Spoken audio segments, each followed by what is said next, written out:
UK leader Richard Tice, and an illegal Channel migrant has shown the world just how easy it is to get into the UK after posting a series of damning TikTok videos documenting his journey to our shores. Presumed Afghan national Rahit Popal is first seen aboard a high-speed train travelling across France with two pals, before he pops up again smiling and laughing aboard a dinghy destined to the UK.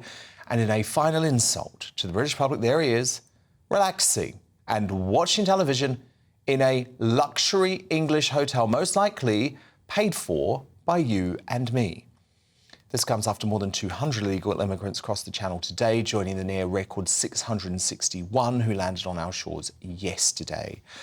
So, Richard, these TikTok videos are utterly infuriating because this is the message now that we are sending all around the world.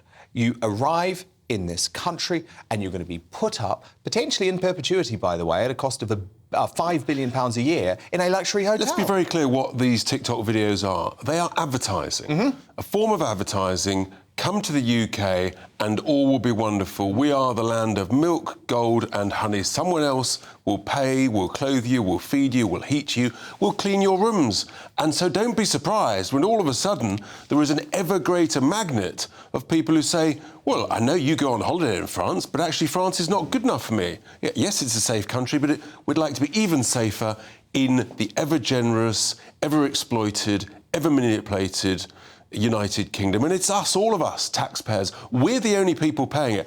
But think about this, right? You think that the people smugglers are making huge profits. That is nothing compared to the £1 billion plus profits alone being made by the vested interests, all of the people involved in the supply chain on this side of the Channel. That's one of the reasons that this won't stop. The other reason that Sunak has gone all soft and gooey and wobbly is because he hasn't got the guts and the courage to do the only thing that will stop the boats down. I've talked about it before. I know I'm right. It's what Tony Abbott did 10 years ago in Australia. You pick up and you take back or push back. Exactly, a turn-back policy. And I want to talk to you about this because I've been advocating it for a long time too.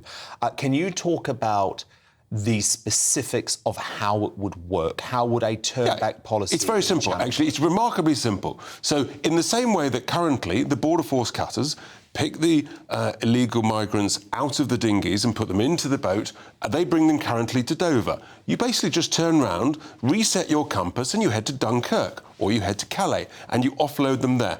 And you rely upon two critical international treaties. The first one is the 1974 Safety of Life at Sea, and then the second one is the 1982 UN Convention of Law at Sea. And there are clauses within those treaties that give us the legal international right to do that. And there's nothing France can do about it. And that will stop the boats. Oh, no. And he's not even talking about it. No, the truth is he's a gutless coward, and it's the British people who are paying the bill, and I'm frankly sick to death of it. No, well, I agree, actually. Look, I have to speak to you about Lucy Letby and this atrocious, appalling situation which the NHS appears to have covered up. The parents now of a baby killed by Lucy Letby have said tonight, Richard, that they got a, quote, total fob-off from the hospital, which has, of course, intensified these demands for a statutory inquiry into her crimes. Now, this couple, whose newborn son was murdered and his twin poisoned, said they tried to meet the hospital's medical director on several occasions, but you're not going to believe it, their calls went unanswered. They are the parents of a victim of Letby being ignored by the NHS. And it's heartbreaking, it's tragic, it's horrific.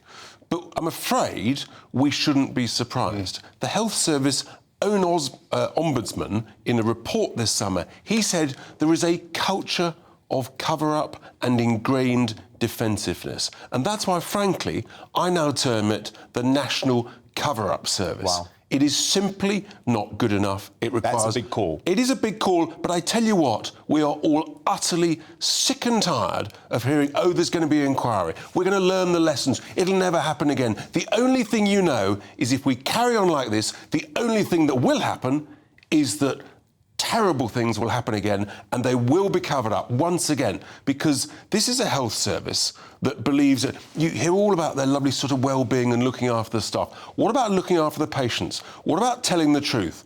What about learning from when mistakes? Look, we all make mistakes, but what you do is you admit it, you learn from it, and you don't do it again. You don't cover it up and pretend that it didn't happen, not talk to the grieving, bereaved parents in this situation.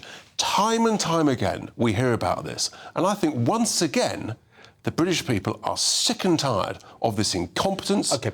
Well, you say Rishi Sunak needs to be brave on the boats policy. I put it to you, why don't you be brave as Reform UK leader and actually say if you were to come to power, you would scrap the National Health Service and actually create something new?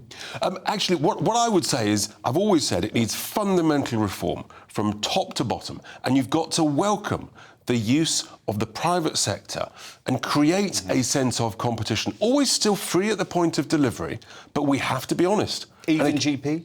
Across the board. Let's remember, look, the truth is GPs are already privatised. They're essentially self-employed. You have to welcome competition, free at the point of delivery, but let's be honest, we have some of the worst health outcomes in the developed world, certainly across the whole of Europe, in particular for cancer. You've had Carol Sakura on, I know, and it's just not good enough. And we've got to be open and honest and accept that we have to do so much better. But that starts at the root cause. There are many great people on the front line who are being let down by people in the back offices, the leaders. Far too often, when there's a real screw-up, frankly, the senior managers, the bosses, they just get sidelined or sifted out. They don't get fired. No, they go and get a promotion in another trust elsewhere in the country. They're protected. They're all protected. Reform UK leader Richard Tice, absolutely brilliant to have you in the studio tonight. Thank you so much. Both sides of the story on GB News. So former medical director of the Countess of Chester Hospital, where, of course, let be committed her crimes, Ian Harvey, says, I know how desperate the parents are for answers and I will help them as best as I can at the public inquiry. I am sorry they felt fobbed off. I wanted to give detailed and accurate answers. This was difficult while reviews and investigations were taking place.